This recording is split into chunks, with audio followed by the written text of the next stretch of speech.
Manhã Cidade Política. Oferecimento Sismuc Regional, Senhor Braga Barbearia e blog do Mário Flávio, a política de A a Z.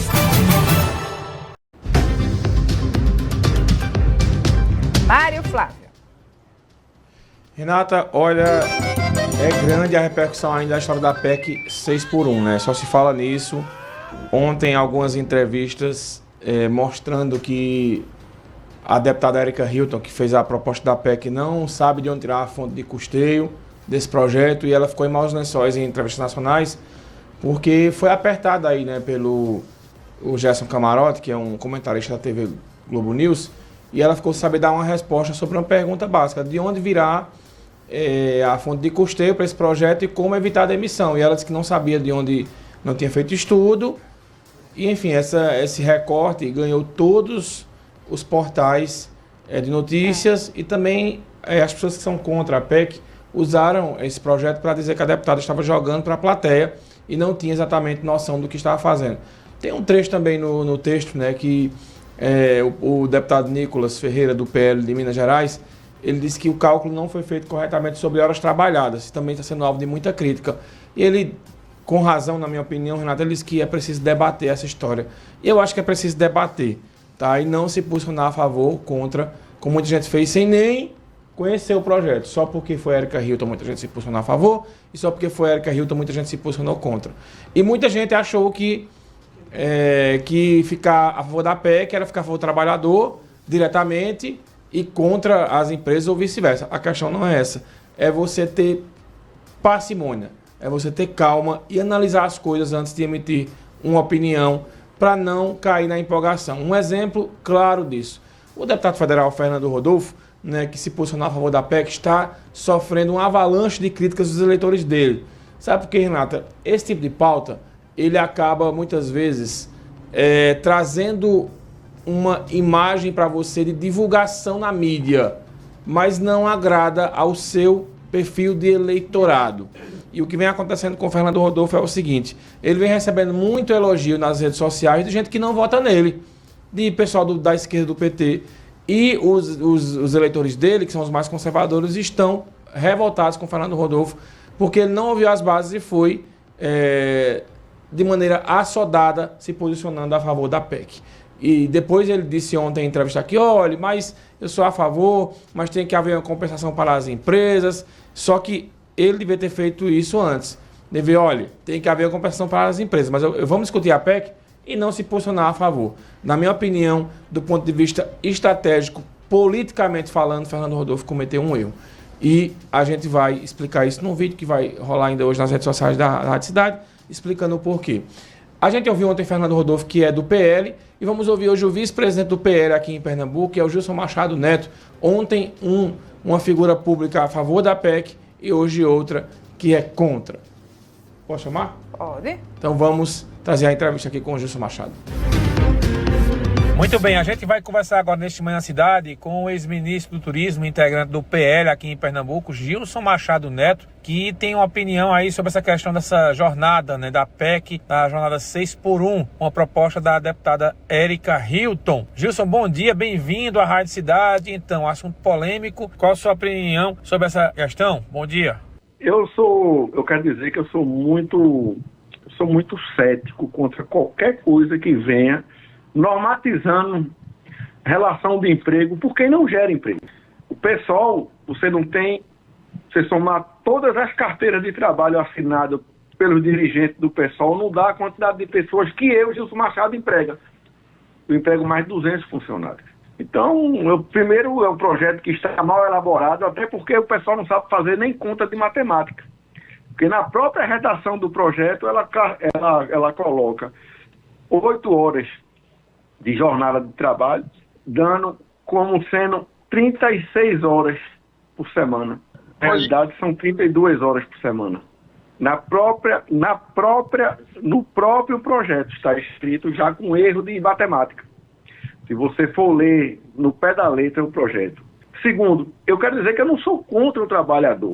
Agora, não é falta de empatia com o trabalhador que eu tenho, muito pelo contrário, entendeu? Eu entendo que até alguns trabalhadores chegam até cargas horárias exaustivas, e eu, como empresário, eu não tenho nenhum funcionário meu que ganha apenas um salário mínimo. Eu gostaria que eles ganhassem muito mais do que ele ganha, porque eu gostaria de pagar até R$10.000 a um funcionário meu. E que eu quero que eu luto para que eles tenham mais qualidade de vida. Como é que eles vão conseguir isso? Porque esse é o custo que quem paga mais é o trabalhador. É o cara, é a senhora que está me ouvindo agora, que compra uma caixa de fósforo, que compra um pacote de cuscuz, a senhora está pagando imposto. Então, ao invés da gente acabar com uma escala 6x1 e criar uma 4x3, por exemplo, por que é que você não cria uma legislação mais flexível para que patrão e empregado negociem melhor? Vamos dizer, Mário Flávio está construindo uma casa nova, quer trabalhar aí na rádio até mais tarde para poder pagar. A esquerda diz que atualmente no Brasil existe um regime análogo à escravidão. Por isso que esse projeto seria bom. Qual é a sua opinião sobre isso? Eu discordo totalmente com isso daí. Eu tenho 250 funcionários. Eu nunca tive uma opção trabalhista. Não tenho nenhuma condenação. Eu acho que tem como conviver muito da relação entre o capital e o trabalho. Agora, o que falta no Brasil é emprego, falta liberdade, falta o governo sair da mediação entre as pessoas, entre o patrão e o empregado. Por exemplo, eu morei nos Estados Unidos, eu trabalhei lá em 4 lugares diferentes. Eu tirava leite, eu limpava curral, eu trabalhei em supermercado e eu fazia sanduíche, vendia quando eu era estudante lá. Em 4 lugares diferentes. Você hoje não pode fazer isso aqui no Brasil. A empresa não pode contratar, infelizmente. E a quantidade de brasileiros que querem ir para lá, se livre da CLT, que a gente tem que ter liberdade econômica. A gente tem que ter um Estado menor, o objetivo da livre iniciativa. E por que não? Vamos criar também, como nós estávamos planejando no governo do presidente Bolsonaro, um programa de primeira empresa. Que o cidadão que está empregado hoje, ele pode abrir uma empresa também e contratar um funcionário e pagar R$10.000 por mês, não tem nenhum problema. Ô Gilson, e não adianta, Mário, fazer política apenas baseada em ideologia. A gente vê que essa parlamentar, né? Você vê a Erika Hilton, até a mesma esquerda está dividida sobre o fim da escala 6x1. Viu? Agora o depoimento de Tabata Amaral, entendeu? Essa Erika Hilton que a propôs, né, é a mesma que também sugeriu cotas para trans e travestis no ensino superior. Como se eles fossem diferentes das outras pessoas. Nós somos todos iguais. Por que ela é diferente do cearense, do nordestino? Não, nós somos todos iguais. Ou seja, precisamos de propostas que realmente estimulem o emprego e apoiem o trabalhador, e não ideologia. Isso daí vai diminuir o investimento no Brasil, vai ocorrer uma fuga de empresas e uma drenagem do capital para outros países que têm mão de obra sobrando e é mais fácil de contratar e destratar. Isso é o que vai acontecer, porque para a esquerda o que interessa é o caos. Para a esquerda o que interessa é o quanto que aumentem as pessoas na linha da miséria para que eles joguem as migalhas do povo comer. É isso que interessa para a esquerda. Ô Gilson, outra preocupação que eu vejo nas pessoas é que não há, por exemplo, uma contrapartida para que as empresas, elas reduzindo essa jornada de trabalho, consequentemente teriam que contratar mais pessoas. Por exemplo, a empresa vai retirar a jornada de trabalho, vamos lá, retirou a jornada de trabalho. Qual é o estímulo tributário que ela vai ter para compensar essa redução de impostos? Eu acho sim que se o trabalhador está se sentindo exausto, não está rendendo, está na famosa frase hoje chamada burnout, que é estafa. Ele tem como chegar para o patrão dele e dizer: patrão, me dá 5 dias, me dá 3 dias, eu compenso mais na frente, a gente faz um acordo. Muito fácil na conversa hoje em dia, não tem mistério. Uhum. Então, você acha que essa PEC acarretará mais desemprego, acarretará fuga de capital, fuga de investimentos, drenagem do capital para outros países que sejam mais fáceis de contratar e destratar e que não tenha a burocracia do Estado. Agora, a gente poderia fazer o seguinte também: a gente poderia trabalhar que ganha R$1.412 por mês. Já pensou se o patrão puder, em vez de recolher para o Estado, recolher para o trabalhador as obrigações sociais, eles encargos, PIS, COFINS, FGTS, INSS? Vamos dizer, o trabalhador que quer ganhar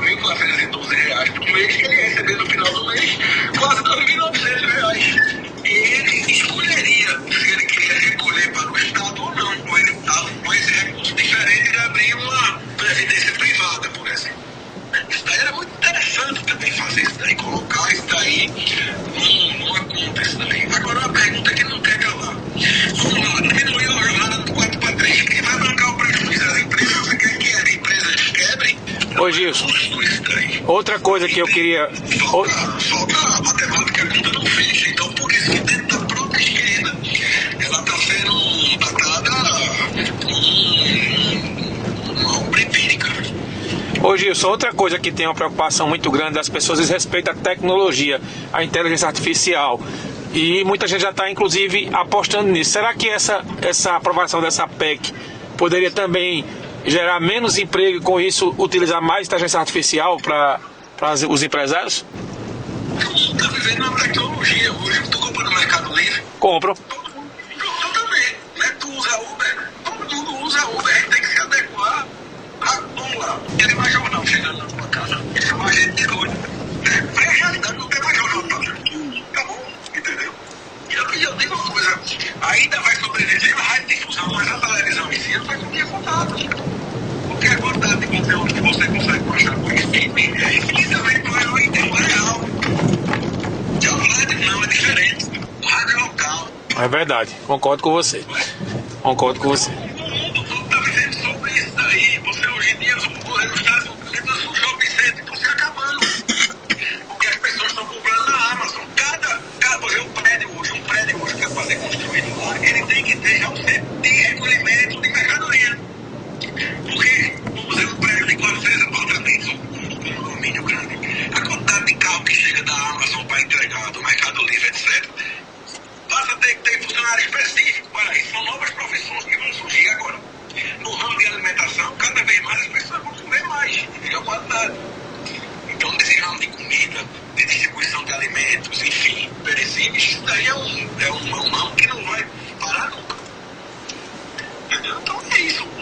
O trabalho do homem, ele vai continuar existindo, sim. E cada vez com mais qualidade, com mais coerência e, quem sabe, até diminuindo a jornada. Para poder justamente, mas nesse momento agora, nós não estamos preparados para mudar uma regra do jogo e as empresas e o país estão vivendo sobre essa regra. É muito ruim para o país, para a segurança jurídica, sabe? É muito fácil você, às vezes, comentar uma palavra para poder ter um voto, ganhar um apoio popular, mas quem vai pagar a conta depois? Vocês têm que ver o futuro. Como é que vão ficar essas empresas? Quem vai pagar essa conta? Tudo bem. Se quem diminuir a hora de trabalho vai diminuir o salário, o cara vai trabalhar menos. Né? O que já foi contratado, o que vai ser feito? Vai ser destratado? Todas essas questões vão surgir. Né? Você ganha, vamos dizer, R$1.400 por mês, um exemplo.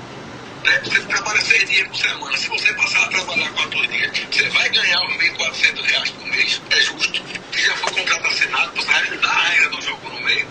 Será que o trabalhador quer trabalhar apenas 4 dias e ganhar em torno menos do que os 1.400 que ele já vive com dificuldade, trabalhando 6 dias? Claro que ele não vai querer, ele vai arrumar um trabalho informal por fora, para poder honrar a despesa dele. Então tudo isso tem que ser colocado em prática, tem que ser visto. Não é assim, não é fácil. Você não é varinha de condão, não é varinha mágica, entendeu? Ok, Gilson, obrigado pela participação aqui, um grande abraço. Muito obrigado, Mário, um abraço e um abraço a todos vocês aí de Caruaru. Tá aí, né, Mário? Gilson Machado Neto, vice-presidente do PL aqui em Pernambuco, dando um outro ponto de vista em relação a essa proposta de PEC, né? Renata, veja, como eu disse, eu acho que tudo pode ser discutido, tudo pode ser avaliado, tudo pode ser conversado, sabe? Agora, a pergunta que sempre deve ser feita é quem vai pagar a conta. Como é que essa conta vai ser paga? Isso deve ser feito. Sabe por quê? Porque, pronto, eu acabo de receber uma mensagem aqui, diz Gilson Machado, e aí veio com um adjetivo aqui, é o mau conversador. Aí a pessoa tem um pequeno negócio em casa, né? O pai dela tem, que quem trabalha para o pai dela é ela mesma, então ela não tem um regime de CLT. Então, olha, se seu pai tivesse funcionários em casa, você ia talvez pensar um pouco diferente e analisar um pouco melhor essa situação, né? Tem outro grupo aqui que as pessoas estão discutindo, a escala 6x1 é uma porcaria. E outro dia essa pessoa botou um atestado no trabalho para assistir um jogo do Real Madrid. Então, veja, há casos e casos. Né? Isso precisa ser amplamente discutido. Já tem convocação de manifestação contra a escala. Enfim, a esquerda, Renata, e aí falando um pouco de política, ela não conseguia mais se conectar com a sociedade, por diversos fatores. Uma pauta muito ideológica, uma pauta muito identitária, com as questões que envolvem gênero, que envolve direitos, e só ficava nisso e perceberam que isso aí não conseguia, direito das minorias, claro que isso é importante, mas ficar só nessa discussão, as pessoas não querem esse tipo de discussão o tempo todo. E o centro-direita percebeu isso e começou a avançar. E essa PEC da Erika Hill tem uma maneira que a esquerda enxerga em voltar a se aproximar do povo. Agora, não pode ser uma discussão como se fossem o lado bom e o lado ruim. Tem que haver uma discussão para que mostre que existem erros na PEC.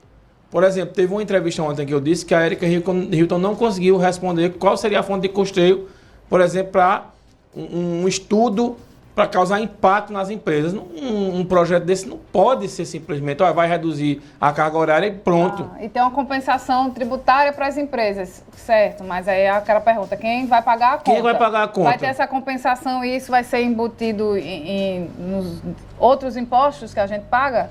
Justamente. Então, assim, veja, se você tira reduz a carga horária, aí cria uma compensação de tributo para a empresa, mas ao mesmo tempo você vai e aumenta outro imposto. Aí você está tirando de um bolso e botando pelo outro. Então, assim, tudo tem que ser discutido, porque tudo no Brasil se tornou um cabo de guerra. As pessoas não discutem as coisas, simplesmente elas formam uma opinião, e quando coloca alguém para dar opinião que você não gosta, acabou-se. Aí não adianta de nada. Então, a gente tem que ouvir mais, a gente tem que estudar mais as coisas, a gente tem que entender mais o lado do empresário, o lado do funcionário, o lado das empresas, o lado de quem está do outro lado do balcão, porque amanhã quem está do lado de cá vai estar do lado de lá, é assim que funciona. Veja, Renata, a grande massa do empresariado brasileiro é de pequena empresa. Então, por exemplo, quem tem uma farmácia pequena, como é que vai cobrir esse custo? Não vai quebrar. Quem tem um restaurante pequeno vai quebrar. Então, por isso que é preciso discutir. E eu acho que é preciso ser maleável em tudo, né? Na discussão, e você ter uma cabeça aberta para tudo. Nem você ter a cabeça 100% fechada para uma coisa, nem para outra. Ou porque você não gosta de político fulano, você não vai apoiar. Ou porque você não gosta de político beltrano, você vai apoiar. E quem às vezes tenta surfar na crista da onda, acaba se lascando de vez. Ô, Mário, e deixar também a opção de quem deseja ter 2, 3, 4 jornadas no dia, né? Porque a gente sabe que não dá. O salário mínimo não dá, minha gente. Não dá. Né? Vai fazer uma feira, você vai numa farmácia. Não é suficiente. Tem gente que, para mim tá bom. Mas tem gente que não. Tem gente que quer trabalhar mais, quer ter um patrimônio, né? Que não nasceu rico, nem vai receber herança, não é herdeiro. E depende único e exclusivamente dele, para poder trabalhar e dar uma situação de vida melhor para a sua família. Quem consegue dar uma condição de vida melhor para a sua família com R$ 1.412? Me diga, porque pode mandar mensagem para a gente, 998780999. Se você consegue, você está de parabéns. Porque é sufoco, não dá, a conta não bate, não fecha. E eu estou falando de básico, que é uma feira, né? É uma coisa de escola da criança que estuda na escola pública, é escola particular, nem pensar. Né? Aluguel, a gente tem um déficit habitacional imenso, minha gente. As pessoas vivem de aluguel, porque não tem dinheiro para comprar uma casa própria. Estou falando de básico, é andando de transporte público, não tem carro, não tem moto, não tem nada. É o básico do básico. Se adoecer, para comprar um remédio, acabou-se. Plano de saúde, que bom que tem o SUS, com toda a sua dificuldade, mas que bom que tem ainda. Não dá. R$ 1.412 não dá. Essa conta não fecha. E tem gente que quer ter possibilidade, quer fazer a sua CLT, depois quer, no horário seguinte, no expediente seguinte, dar outro expediente em outro lugar, fazer frila, para poder engordar. E tem gente que não quer nada, E é um tem preguiçoso. gente também que não quer nada, que está satisfeito com o básico, que não tem responsabilidade, ou mora na casa de pai, de mãe, o dinheiro é para farra, né? Não ajuda numa conta de água, numa conta de luz, num gás, né? Internet, que hoje em dia todo mundo tem internet. Tem gente também que não quer. Então, tem público para tudo no nosso país, para todo tipo de discussão e assunto. É preciso conversar, avaliar. Porque é complicado. Tudo está complicado. E a cabeça ainda não está boa também, que é a saúde mental. Tá? 8 horas e 54 minutos, vinheta e WhatsApp.